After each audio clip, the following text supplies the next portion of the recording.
Bonjour chers abonnés, j'espère que vous allez bien. Émission un peu spéciale, comme vous le savez nous sommes confinés liés au coronavirus. Alors que faire quand on ne peut pas aller visiter les musées? Eh bien, plusieurs d'entre eux ont décidé de les découvrir virtuellement via votre ordinateur. Et c'est ce que propose par exemple le musée du Louvre avec une visite virtuelle de la petite galerie. Connectez-vous sur le site et regardez.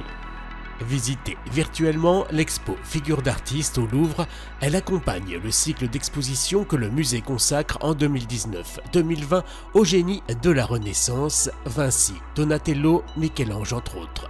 C'est à la Renaissance que l'artiste affirme son indépendance. Admirez le groupe sculpté réunissant Vénus, déesse de l'amour et son fils Cupidon. Cliquez sur les pastilles pour plus d'informations sur les tableaux aux sculptures.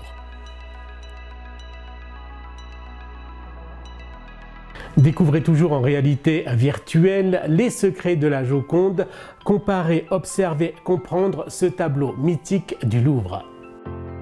Le tableau de la Joconde n'aura plus de secret pour vous. Comparez l'œuvre originale qui permet de révéler le travail préparatoire ou encore les repentirs de Léonard. Constatez la finesse de la couche picturale et la nature de son support.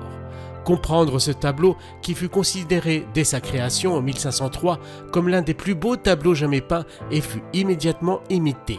Et enfin, observer l'œuvre comme le sourire de Mona Lisa qui donne une fascinante ambiguïté à l'image.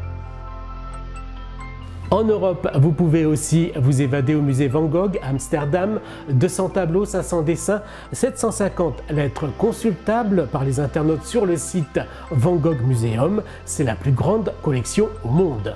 En quelques clics, déambulez dans les couloirs et les pièces du musée Van Gogh à Amsterdam.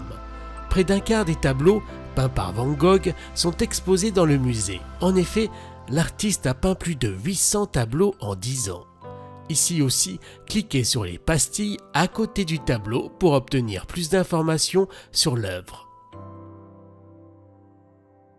Pour les enfants, me diriez-vous, eh bien le musée Grévin vous permet sur son site de visualiser le Palais des Mirages, l'Esprit de Paris, les grands champions, les musiciens, les présidents et le théâtre Grévin. Sur chaque personnage, cliquez sur l'icône pour que son nom puisse apparaître. Le musée de cire, situé à Paris, vous ouvre ses portes virtuellement. Cliquez et découvrez près de 200 personnages de cire. Sont exposés des célébrités comme Gainsbourg, Marilyn Monroe, des champions sportifs, mais aussi des hommes d'État. Le Palais des Mirages ainsi que le théâtre Grévin font partie de la visite virtuelle. Et le saviez-vous, c'est en 1881 que le musée ouvre ses portes. Monsieur Meyer, propriétaire, demanda au sculpteur, caricaturiste et créateur de costumes Alfred Grévin de lui créer ces fameuses sculptures de cire. Le château de Versailles vous propose de vivre Versailles et ses fastes d'antan grâce à un casque virtuel et une application à télécharger gratuitement sur son site. Grâce à un casque HTC de réalité virtuelle ainsi que le téléchargement de l'application, profitez d'une immersion totale dans le Versailles des XVIIe et XVIIIe siècles. Évoluez dans différents lieux du château, approchez-vous des membres de la cour et revivez la visite de l'ambassade du royaume de Siam. Voici quelques exemples de musées virtuels à voir chez vous. Pas besoin de laisser passer ou de se déplacer, juste votre ordinateur ou votre tablette et du lien que je vais mettre dans la description de cette vidéo. J'espère vous revoir prochainement dans un musée non virtuel cette fois-ci. Bon courage à toutes et à tous. Ciao!